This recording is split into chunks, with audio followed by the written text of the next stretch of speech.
And you're taking a live look tonight of our Metro camera of the mighty and icy Ohio River. We are under another cold weather advisory, everybody, going into the weekend.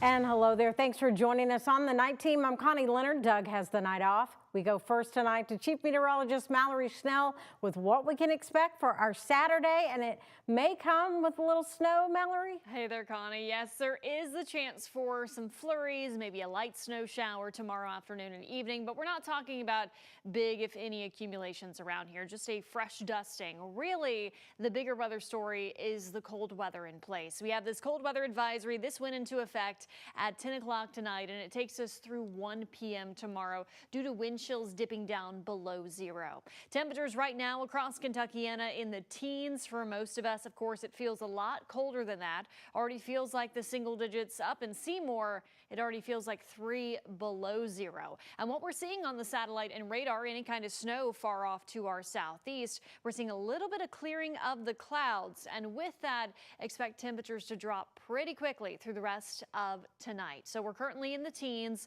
Lows will drop down to the single digits. And once again, those wind chills, thanks to a strong north wind, will make it feel much colder than that, around zero in the Louisville metro, and even colder down to 10 degrees below zero outside of the city. I'll let you know when we finally start to warm things back up above freezing.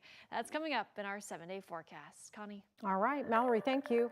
While main roads are good for travel, some people say side roads are preventing their medications from getting delivered in the metro. The night team's Clarice Shaley hears from a doctor whose practice is picking up the extra work to make sure people receive their medications. All right. Both of them twice a day, one pill twice a day. This is to loosen that stuff up, and this is to kill it.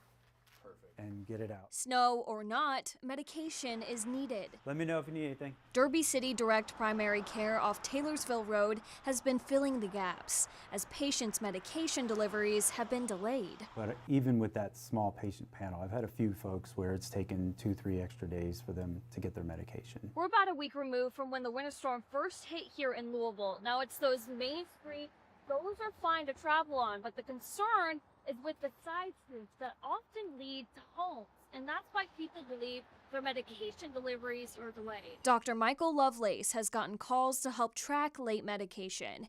He's been able to fill vital medicine for those patients here in town.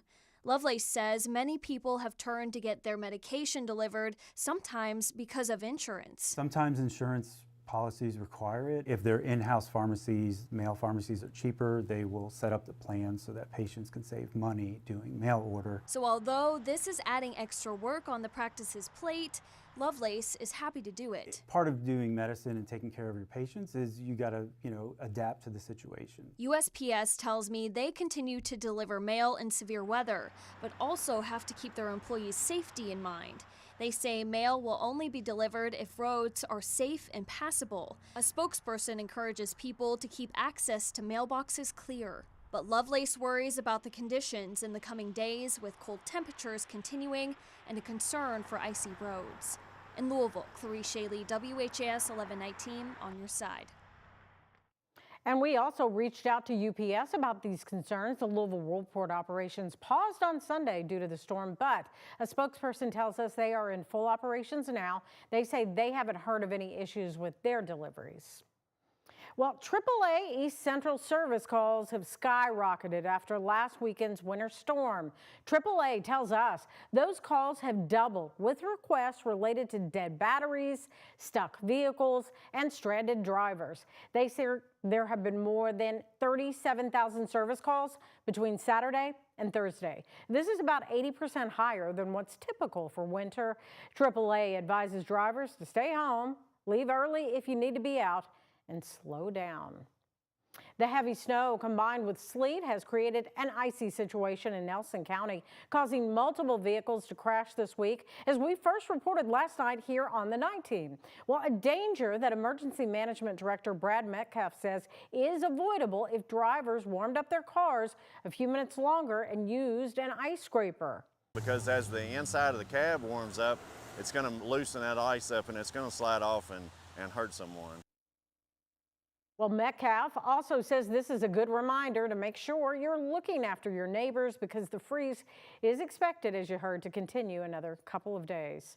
And you can stay up to date with any forecast updates and watch our live newscast on the WHAS11 mobile app. That's where we send you important weather alerts straight to your phone. It is free to download from your app store. New tonight, 2 former Southern Indiana fire chiefs are accused of stealing tens of thousands of dollars from the Montgomery Township Volunteer Fire Department. According to Indiana State Police, 56-year-old Bradley Jacobs and 29-year-old Brent McIntyre have been charged with 2 counts of felony theft, official misconduct, and corrupt business influence. Both are former chiefs of the Montgomery Volunteer Fire Department. The ISP investigation found that Jacobs embezzled more than $70,000 from the department between January of 2021 and January of 2023. It also determined that McIntyre stole over $40,000 between February 2023 and April of 2024. McIntyre was arrested on January 21st in Lawrence County, while Jacobs was arrested last Friday in Jennings County. New tonight, the NIA Center on Broadway will eventually have new owners, as the TARC Board of Directors confirmed they are in the beginning process of selling the building. They cite the long-term financial health of TARC as the reason for that sale. In a statement, TARC said the proceeds from the sale will go toward implementing the new TARC network in order to help make the transportation system more reliable and sustainable for the community. TARC has occupied the NIA Center since the late 1990s. As of now, it is unclear what the building's new purpose will be. Today, Louisville Metro Police Officer Nick Wilt officially retired from LMPD.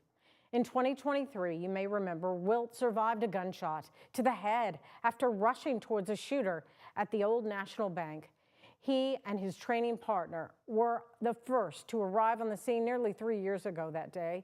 And today, at Wilt's retirement ceremony, Louisville Mayor Craig Greenberg commended his bravery. To just be 10 days into his career and to be faced with one of the most terrifying and dangerous situations that an officer can face. Nick Wilt spent days in intensive care, and 3 months after the shooting, he rolled out of rehab. Surgeons never removed that bullet. Today, his family saying his life is on a new path. And you survived, so there's a reason you're still here to do something else. And we're going to find out what that is together. And today, Louisville Mayor Craig Greenberg also presented Nick with a key to the city.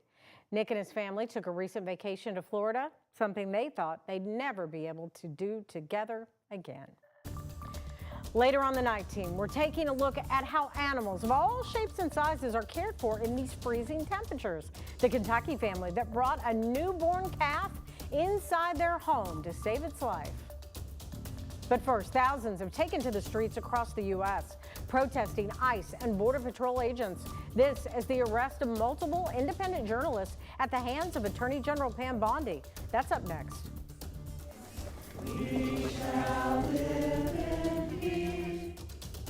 And the local vigil honoring the lives of those shot and killed by ICE agents. A community in mourning hundreds of miles from Minneapolis. That's after the break.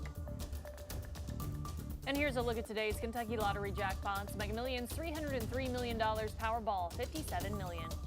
The Kentucky Lottery, funding education for over 1 million Kentucky students.